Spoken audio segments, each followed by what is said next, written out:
¿Cómo estás, Fernando? ¿Todo bien? Bien, muy Bueno, bien. pensamos muy que bien. dijimos, Fer va a ver el partido, después que ve el partido va a hablar con nosotros, nos va a traicionar. No, estaba en la llamada, pero no se escuchaba. Ah, muy bien, muy bien. Y son esas cosas de la tecnología. Fernando, Sí, estoy interesada en esto de que nos vas a plantear hoy, la neuropsicoeducación. Es difícil decirlo, tal vez no tan difícil implementarlo, o sí, no sé, vos nos dirás. Pero cuando nos quejamos de que los jóvenes, se les dice, viste, la generación de cristal, porque no soportan las frustraciones, se quedan ante el primer obstáculo, ¿tiene que ver con algo de esto, con que no los estamos preparando para eso? bueno, a ver, también estamos en una realidad y en una modernización donde todo pasa con una vorágine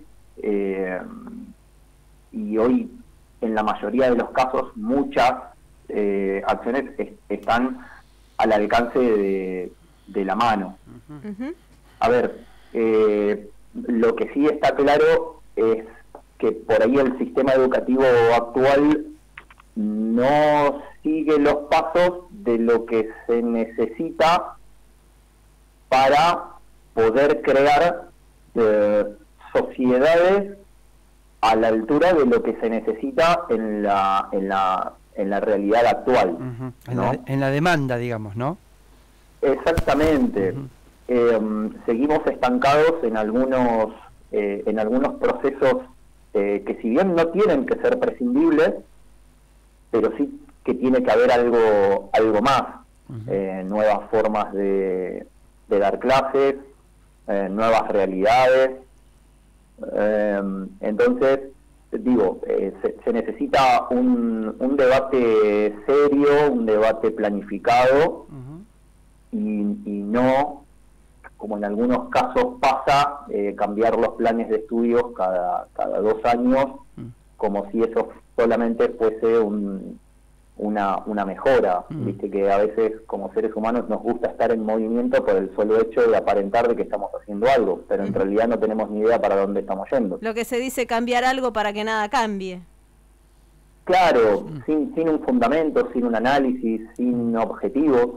Hoy en Argentina se cambian los planes de estudio cada 2 años, cada año, con lo cual tampoco hay una posibilidad de decir qué es lo que está mal, si es que hay que cambiar algo, y qué es lo que está bien, de lo que hay que seguir fortaleciendo. Claro. Se cambia por cambiar, comparamos planes de estudio o comparamos países e intentar traer metodología.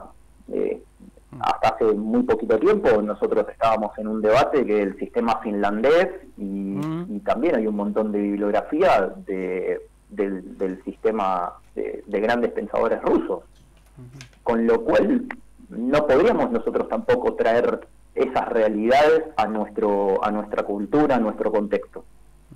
Con lo cual hay que sacar lo mejor de cada área, hacer análisis, debates y fundamentalmente la palabra del que tracciona todos los días en el aula, que es el que mejor conoce las realidades de su aula, precisamente, de cómo puede implementar. Porque si bien la neuropsicoeducación plantea no es una metodología, sino que es un sistema, es decir, bueno, cómo se desarrolla el cerebro, cómo se pueden implementar mejores estrategias de aprendizaje en función de cómo aprende el cerebro, pero después cada docente tiene la posibilidad, y ahí está lo relevante, en la creatividad, en la innovación, en función de una base de cómo funciona. Al entender cómo funciona, después está en cada docente poder añadir su esencia, añadir su impronta. Hay otros sistemas, que están perfectos, pero como Montessori y demás, no te podés correr de ciertas acciones. La neurociencia aplicada a la educación es volar y hacer lo mejor que vos puedas. Entonces, en muchas facetas no se tienen en cuenta las realidades de quien después tiene que ir a desarrollar. En muchas capacitaciones que yo hago en los colegios, te preguntan, esto está buenísimo, ahora yo qué hago o cómo me comporto ante un chico que por ahí de la nada se larga a llorar en clase. O hace 2 días que no come. Claro. En Finlandia no tienen Entonces, esos problemas. Exacto.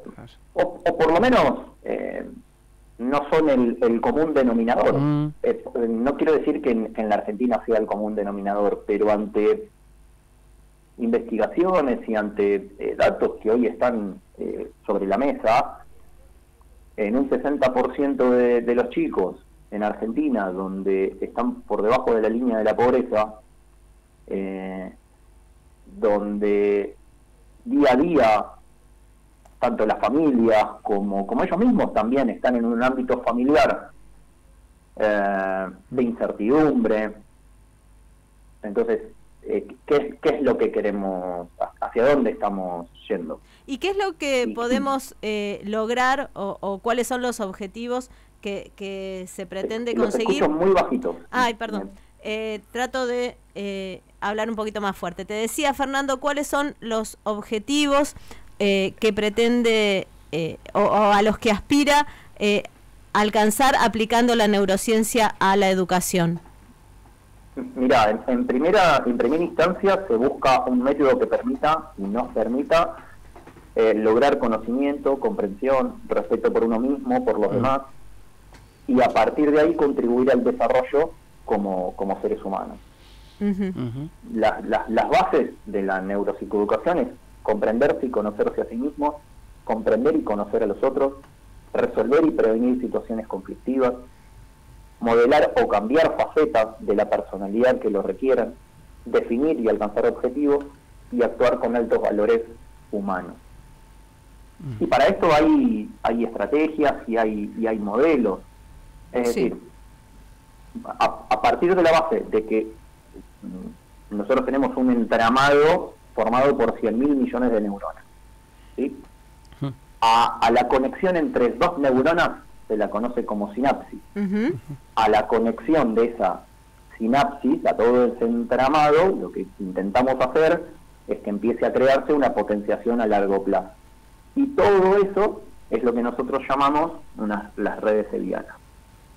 Dificilísimo, con nombres complicados y demás. Pero esto, ¿qué significa? Que en gran parte de nuestros comportamientos, memorias y demás, viene a través de nuestros lóbulos prefrontales. Con lo cual, hay veces en los cuales caemos en que, bueno, la genética no te condiciona y demás. Eso está totalmente demostrado, que influye, pero no determina. Con lo cual, lo que te termina determinando es el contexto en el cual vos vas a estar y la educación que vas a recibir. ¿Sí? Entonces, cuando nosotros decimos, bueno, que una de las facetas, como decía, que era modelar o cambiar facetas de la personalidad que lo requieran, acá es donde nosotros llamamos lo que decimos la neuroplasticidad. La neuroplasticidad, muy fácil, es intentar. Estoy subiendo una montaña y veo un camino, ¿sí? Eso es una red creada. Ahora, si yo quiero crear otro camino, tengo que ir talando, tengo que ir cortando el pasto, tengo que ir haciendo ese camino. Sí. Bueno, evidentemente, ese hacer un nuevo camino es mucho más complejo que el que ya está formado, porque por una cuestión de automatización, de ahorro de energía del cerebro, lo que va a buscar es esos automatismos. Entonces hay que ir trabajándolo, no es que a eso es lo que llamamos flexibilidad cognitiva. Es decir, todo ser humano tiene la capacidad de cambiar. La pregunta es... ¿Cómo lo potenciamos o cómo lo logramos? Primero, si quiero. Ah. No, es que yo ya estoy grande para esto. No, costará más, costará menos, habrá que trabajar más, habrá que buscar objetivos, habrá que estar cuáles son tus motivaciones, pero la pregunta es si queremos. ¿Sí? Entonces, pero esto se acuerdan que yo en un momento les había dicho de cómo se podía implementar, evidentemente a través de la educación, ¿sí? O sea, si queremos crear nuevas sociedades o con mejores valores o más respeto, no puede decir solamente el enunciado. El enunciado llama la atención, como venimos hablando, yo puedo estar diseñando estrategias de persuasión, pero después la realidad del día es qué es lo que vos estás haciendo para intentar cambiar realmente lo que supuestamente molesta. Entonces, esto a través del sistema educativo. A partir de ahí, el sistema educativo y familia. Esta es una parte que no podemos deslindarnos de las responsabilidades de que nos toca en casa. ¿Sí? Claro. Ahora, una de las cuestiones, ¿se acuerdan que yo les había comentado cómo era el tema de las neuronas espejo y demás con el tema de hechos de aversión o de la corrupción? Sí. Entonces, las neuronas de espejo son áreas neuronales que se activan cuando, por ejemplo, se percibe que una persona sufre, permite simular en primera persona los estados emocionales de los demás. Y con lo cual yo puedo empatizar con lo que le está pasando a otra persona. ¿Sí? Yo puedo visualizar a otra persona haciendo una acción, y si esa acción yo la identifico, en primera instancia se puede utilizar como hasta factores de mejora en lo deportivo, ¿sí? Porque yo puedo ver a otra persona ejecutando o haciendo y se activarían ciertas áreas motoras y demás. Pero vamos al tema de la corrupción, ¿sí? Yo dije que había que implementar tanto las neuronas espejos como la teoría de la mente. Y la teoría de la mente consiste en la capacidad de un individuo para representar los estados emocionales de sus semejantes. Cada uno de nosotros elaboramos una teoría de la mente de las otras personas. Y si esto no sucede, se es incapaz de representarse las emociones ajenas. Y la teoría de la mente funciona siempre y cuando se reconozca a la otra persona como su semejante. Hay que empezar. No es un dato menor. No, hay que empezar por ahí, desde la escuela. A esto es lo que por toda la introducción fue media, bueno, ¿y esto a dónde nos lleva? Claro. Nos lleva a ese punto. ¿Dónde empieza? Yo tengo que reconocer al otro como un semejante. Si yo no reconozco al otro como un semejante, no puedo activar áreas que me permitan empatizar. Claro. A partir de ahí, esto es mucho más amplio, ¿sí? Yo todo el trabajo que le pasé a ustedes tiene otro tipo de información, pero el tiempo es tirano. El tiempo corre y nos estaremos empantanando en algunas cuestiones que están lindas de comentar, pero bueno, necesitamos también cerrar. Entonces, yo, para poder trabajar en lo que yo quiero modificar, tengo que estar trabajando en neuronas de espejo, teoría de la mente. Ahora, la corrupción es un delito en el que la víctima y el victimario no se encuentran lo suficientemente cerca, ni en tiempo, ni en espacio. Por lo que frente a argumentos o frases como la corrupción es mala porque afecta a la sociedad en general, no activan absolutamente nada. Entonces, mediante la planificación y diseño de campañas donde se haga explícito el vínculo entre este comportamiento que quiero cambiar y las consecuencias que eso conlleva. Por lo tanto, para prevenir la corrupción y generar sociedades con altos valores, será necesario establecer el vínculo causal del acto y el daño causado a personas concretas. ¿Sabes? Se me ocurre, con esto no te quiero sacar de la línea, pero cuando hay grandes hechos de corrupción y por ahí nos dicen, bueno, con esto se podrían haber hecho 200 escuelas, pavimentado tantos caminos, ¿no? aumentarle a los docentes. Aumentarle a los docentes. Bueno, eso está bien, pero si seguimos buceando un poco más, ¿cuál sería el beneficio de crear más escuelas? Porque yo tengo que mostrar ese contraste. Por ahí chicos que no están, o sea, independientemente de mostrar el beneficio, podemos seguir buceando un poco más en mostrar cuál es la consecuencia de que no haya más escuelas. Sí. Entonces ahí es donde tal vez desde el dolor activo un poco más que solamente desde el beneficio, porque yo te digo, podemos hacer 1000 jardines más, bien, pero hay algo que yo puedo seguir mostrando de cuál es la consecuencia de no haber creado 1000 jardines más, o 4000 escuelas, o pavimentar.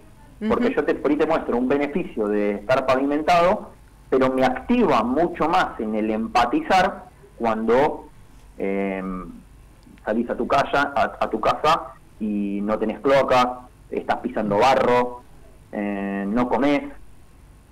Sí. Entonces, esas consecuencias son las que terminan activando mucho más. Pero siempre y cuando tanto tiempo y espacio sean vinculantes. Porque si yo no logro establecer cuál es la consecuencia de tu acto, escuchar un ruido de la panza con hambre de un nene no te puede pasar inadvertido. Totalmente. Entonces ahí es donde más que mostrar 1000 escuelas. Sí. Fernando, a ver, sí. Te puedo, decime si no, es no, plantear para la próxima semana cómo en términos puntuales de acciones concretas, tanto desde la escuela como también desde las familias, podemos apuntalar a nuestros hijos o a nuestros alumnos para que crezcan desde la exactamente, desde la neuropsicoeducación. ¿Te parece? Sí, dale, perfecto. Sí. Bien. Sí, porque, a ver, en realidad estos son los temas lindos cuando nos adentramos en qué puede aportar todo el tema de la neurociencia a la educación, que en este caso sería la neuropsicoeducación. Ahí es donde empezamos a hacer preguntas difíciles, donde nos llevan a pensar sí o sí, y bueno, sobre todo sí, a través de la familia y consejos de las familias. Nosotros estamos preparando ahora también un taller que se llama Escuelas de Padres, donde bueno, se aplican muchas de estas cosas a cómo educar, ¿no? Porque tampoco nos enseñan o hay a veces mucha información difícil de digerir. Sí. O cómo lo implemento todo esto, ¿no? ¿Y cómo afrontar los desafíos justamente de esta modernidad que estamos viviendo? Exacto. Fernando, exacto. Muchas gracias. Bueno, gracias, Fede, como siempre. Nada, que tengan una linda semana. Gracias, igualmente. Un abrazo grande. Chau. Fue Fernando Russo, él es CEO de la consultora Animus.